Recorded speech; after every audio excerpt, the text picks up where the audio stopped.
என் உயிரிலும் மேலான ஜோதிட ஆன்மீக பெருமக்கள் அனைவருக்கும் ராமநாதபுரத்திலிருந்து டாக்டர் ஆர் தனசேகரனின் அன்பான வணக்கங்கள்.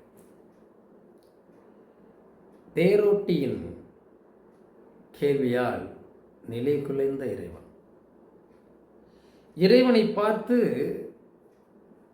தேரோட்டி கேட்கிறார். கடைசி காலகட்டத்தில் எல்லாம் முடிச்சது, என்னோடு இருந்தவர்கள் எல்லாரும் என்னென்னமோ வாங்கி கொண்டார்களே, என் கூடவே இருந்தாயே, நீ எதுவுமே கேட்கவில்லையே.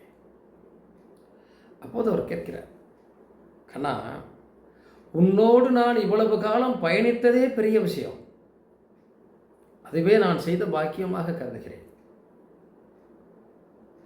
ஆனால் எனக்கு நான் எதுவும் வேண்டாம், கேட்கவில்லை. உன்னோடு இருந்ததே எனக்கு ஒரு பெரிய புண்ணிய பாக்கியம். ஆனால் உன்னிடம் ஒரு கேள்வி கேட்க வேண்டும். நிறைய நாள் என் மனது என்னை உறுத்தி கொண்டே இருக்கிறது அப்படின்னார். கேளுங்கள் என்றார் கண்ணபரமாத்மா. நீ முற்றும் அறிந்தவன்,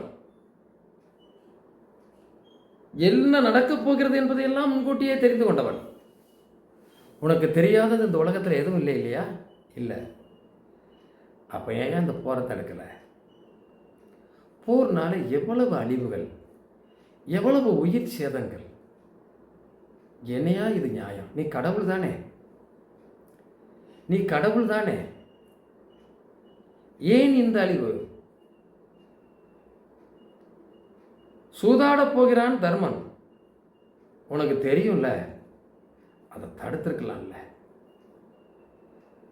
நீ ஒரு வார்த்தை தர்மனுக்காக நீ ஆடி இருக்கலாம்ல. சூதிலே தர்மன் தோத்திருக்க மாட்டானே. சிரித்துக்கொண்டே இறைவன் சொல்கிறான்,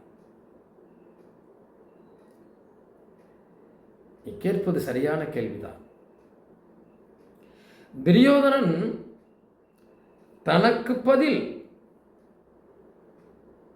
என்னுடைய மாமா சகுனி ஆடுவார் என்று சொன்னான். இதே தர்மன் எனக்கு பதில் கண்ணன் ஆடுவான் என்று சொல்லியிருந்தால் தர்மன் ஜெயித்திருப்பான். ஆனால் அவன் எனக்கு பதிலாக எனது மாமன் சகுனி இந்த சூதாட்டத்தை ஆடுவார் என்கிறார். ஆனால் தர்மன் நான் ஆடக்கூடிய சூதாட்டம் கண்ணனுக்கு தெரியக்கூடாது என்கிறார். இங்கேதான் ஒரு சிக்கலைங்க. அப்போ நான் என்ன செய்ய முடியும்? இங்கே இந்த யுத்தம் நடப்பதற்கான வழி ஏற்கனவே தீர்மானிக்கப்பட்டு விட்டது. அது தர்மத்தின் பக்கமா அதர்மத்தின் பக்கமா? இது உயிர் சேதங்களும் பொருள் சேதங்களும் முக்கியமா?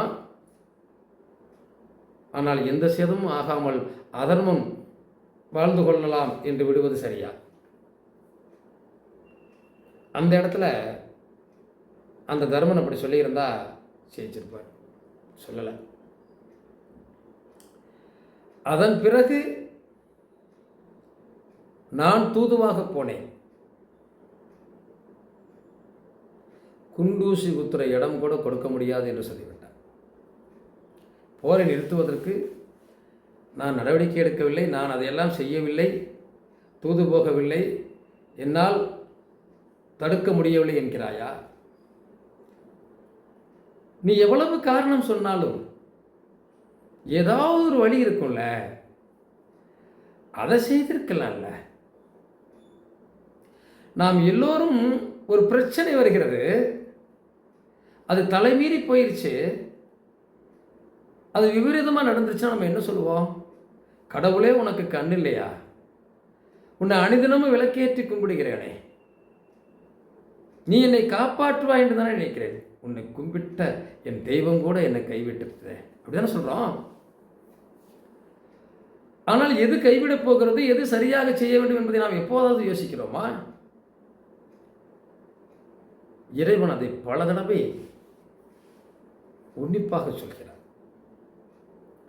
ஒரு காலகட்டத்திலே கைமீறி போனது திரௌபதியினுடைய துகிலை உருகி எடுக்கிற போது கூட கடைசியாகத்தான் அவளை நீக்கிவிட்டார்.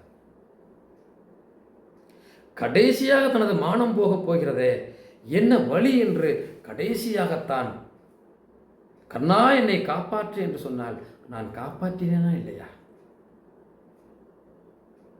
ஒரு கடவுளாகப்பட்டவன் நீங்கள் செய்யக்கூடிய ஒவ்வொரு விஷயத்திற்கும் துணை போக முடியாது. ஆனால் அதர்மம் தான் மேலோங்கி நிற்கும். ஆனால் அதை அழிப்பதற்காக இறைவன் நிறைய போராட வேண்டியிருக்கிறது. அதான வாழ்க்கை. ஆக நாம் எந்த விஷயம் நடந்தாலும் அதற்கு ஒரு சிறப்பான காரணம் இருக்கும். நம்ம வாழ்க்கையில் கற்றுக்கொள்வதற்கு இதுவெல்லாம் ஒரு பாடமாக அமையும். நன்றி, வாழ்த்துக்கள்.